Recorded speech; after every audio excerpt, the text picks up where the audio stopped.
What is up, beautiful people? Today, welcome live to the Ignite Your Purpose podcast show. We are live on a Sunday.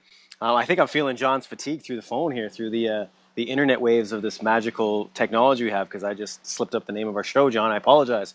Hey, man. Yesterday, for those who don't know, John was on by far one of the. I mean, he's done an Ironman, so I thought that was crazy. He did an Ironman with a dislocated knee at that. But he was on a walk yesterday, a 24-hour walk for like 85 kilometers. Miles. Miles. I keep Canadian in me, right? The miles. So that's like double that in kilometers, 160 kilometers. Who knows what that is? I don't know the translation. But anyway, a long walk. Long way. A long way. And I want to get John's feedback today on the epiphanies he had, how the body felt, how the mind felt. Because what you guys didn't see was last night I talked to John, I think at about midnight my time. I don't even know what time it was there. Maybe it was midnight his time. And the guy was wrecked. Like, he was haggard. I don't even know how he strung like 5 sentences together, but he did, to show his brother from Canada some love. And I appreciate that. So John, I'm going to shut up for a while here and let you spit some venom on all the happenings yesterday. Yeah, well, there have been so many kind of conversations going through my head about this event, and I think the first thing is when I did the Ironman and I was at the back of the field because of injury, and I chose to walk the marathon. I got a different angle of the event. Instead of being at the middle or near the front or where I intended to be, I was at the back, looking around and thinking, my God, these people have got no right to be here whatsoever, because there were middle-aged men and women who were savagely overweight. But I appreciated I got a completely different view.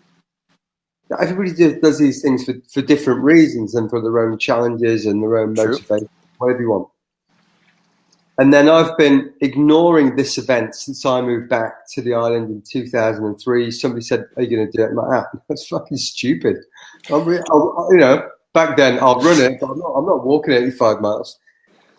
Here's my honest sort of confession.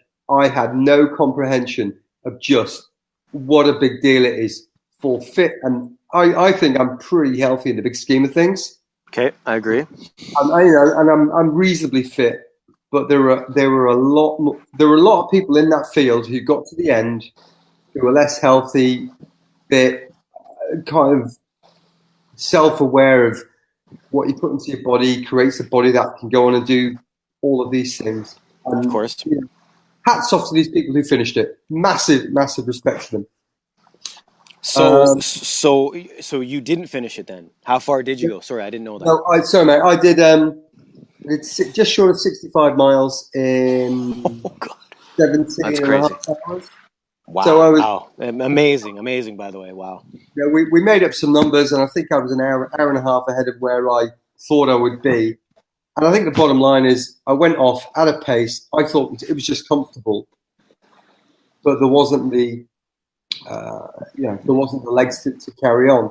Now, historically, I literally would have continued walking until I fell over. And that is because my ego gets in the way of the mind and the body, and the ego says, "No, you said you're going to do it, mate. You've got to keep doing it, mate. Go on, keep going.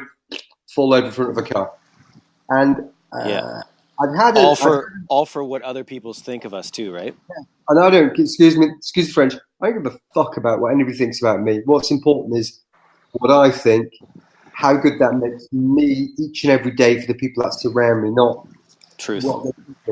But there's been an inkling of a couple of times, this is stupid, mate. What are you doing? What are you trying to prove this to? But I got to the point and I stopped and I said, wow, enough. You will do yourself some, I wouldn't say irreparable damage, but you'll do yourself some damage. For sure. Continue. And Emma, who was doing the safety vehicle with my friend Andrew Newton, and Shelley was a bit further up the road, and David and Sylvia had popped out earlier. And she said, so you had a team. Yeah, there was a team there. It wasn't just me, there was the whole crew. And she said, do you just want to sit in the car for 10 minutes and just, see how you feel? but I absolutely knew that if I carried on, I'd be goose. So we chopped up the numbers and they got wrapped up, put in the car. And I kind of fell asleep really quite quickly. I think we drove to the Mackle checkpoint just to let them know I'd pulled out. And then we drove home. I went to sleep. But Emma said there were people weaving all over the road, from between where I was to the finish. Now, not all of those people. The guy who won it was about 15 hours or maybe 15 and a half hours. It's incredible. 8, 9, 10, 11. Yeah, it's something mental. But she said there were a lot of people who would go walking along like this, bent over, kind of almost double to one side. That's probably the thing I'm most proud of. I'm proud of setting myself up this challenge. I'm giving it my best effort on the day, but I'm mostly proud enough to say, stop. There we go. Looking forward, if I was to do it again, and I haven't said I'm going to do it again, yes, people, yet. I would train. Okay. I say that about everything, but before the Ironman, knack of my knee, I didn't do any training for. That's true too. You didn't really train, did you? Before Escape Meriden, 100 kilometers, I hadn't ran for 6 months. So there's a bit of a track record, and Emma says, well, if you do it again, I still don't think you'll train. And whether that's because of my ego getting in the way, I'll be okay. True. And if that happens this time, I'll be stupid. Or whether it's I just don't find it really good of my time. Because training to walk long distance takes a massive amount of time. But Max, do you want to comment, ask a couple of questions? I did. I wanted to bring that back into, we were talking about basically ego, right? And I remember, we met doing CrossFit. You're wearing a CrossFit shirt right now. I remember training with one of the fittest guys on earth a while back in the United States. And I was with a mentor of mine who still coaches me to this day in a different discipline. And I remember him saying to me, he's like, he pulled me to the side and he's just like, what are you doing? And I thought nothing of it because I was very new at CrossFit at that time. And he's like, do you understand what you're doing? And I said, yeah, man, I got to lift the same weights as those guys. And I'm like, he's like, do you understand that guy, that's his job? Like, he does this 24/7, 7 hours a day. He's one of the fittest in the world. He's getting paid big bucks. He's like, dude, you're $120 and 4 foot down. Like, what are you doing trying to lift those weights? Like, why are you trying to lift 3-4 times your body weight? Like, it's mentally retarded and you will injure yourself. And at that moment, I was like, I sat back and I took maybe 15 seconds of awareness time. And I was like, yeah, why am I doing that? And it's what you said, it's the ego. I was like, because I wanted those dudes to think, hey, this little dude can ball with us, can hang with us, right? And such the wrong way to go about life, such the wrong way to think about things, right? Like, I'm there to be fit, I'm there to be as strong as I can be and as healthy as I can be for as long as I can, yet doing something like that, no different than you finishing the race, would deter you, would injure you, would take minutes, shred time off of your life. So, for you to come up with that realization and pull out, man, that's massive, brother. There was a reason you did that, and that's huge. So kudos to you for that, brother. Kudos to you for that. Yes, my friend. And I think you uttered the key word for me then. Healthy. We don't want to live a long time. We want to live a healthy life. And I was the same. I was twice the age of some of the kids in there. And when it came to the cardiovascular events, and because I can work through pain, I used to get a huge amount of pleasure in beating them. Nobody else really cared. No. And then I'd try and lift the same weights as these guys. And I've been working on an injury for 4 years. Not because of CrossFit. CrossFit didn't cause it. But my incorrect application of CrossFit got in the way when I was trying to keep up with stronger guys. And that's all ego-based, right? You're going, oh, well, they're lifting 10 pounds more than me. Well, I should do the same. And then your form goes to shit and it's a race and it's blah, blah, blah, right? Yeah. So, off the back of that, what's the takeaway for everybody out there is figuring out when your ego is getting in the way or not. There you go. I'm sure.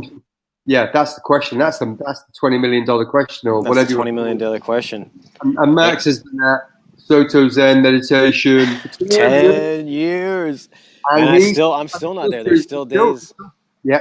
There's still days, bro. Like I'm telling you, man, there'll be a day where I look over and I see Buddy doing something. I'm like, I could do that. And then, you know, and like you said, he's weighing 280, 6'4", 280, and I'm, you know, a $110 and going like it doesn't even register upstairs. Like, why did I even think of that? Right. So again, it comes back to self-awareness, and it comes back to, in the end, what's your game? If you want to get, like, I know a lot of fighters, like I said, man, and I see them, the punishment they're putting on their bodies, and I'm like, but they want to get to the most elite level. So I get that, man. But if you're just in That's it the for your job. health, yeah, that's their job. That's their, you know, they want to get to the Olympics of whatever discipline they're in. I get that. But if you're just doing it for your health, well then, you know, at some point you need to recognize what you're in it for, right? And that comes down to self-awareness and overcoming your ego, like you said, man. We can't care what other people think, and that's easier said than done.